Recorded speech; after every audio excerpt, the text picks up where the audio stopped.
everyone, my name is Dr. Sheila Kanani and I have written Can You Get Jellyfish in Space for World Book Day 2024. I would like to read more of different types of things this year. So I think normally I read quite kind of easygoing, slightly funny books, just quite sort of easy to read at the end of a long day of working. But I would like to read more history, non-fiction.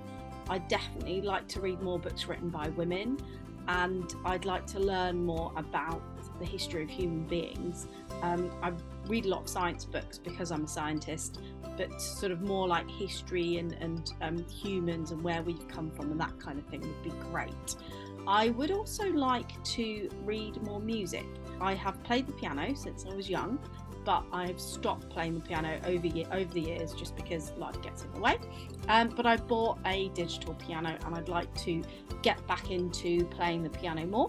So reading piano music is something that I want to try and focus on a little bit more this year as well. Enjoy!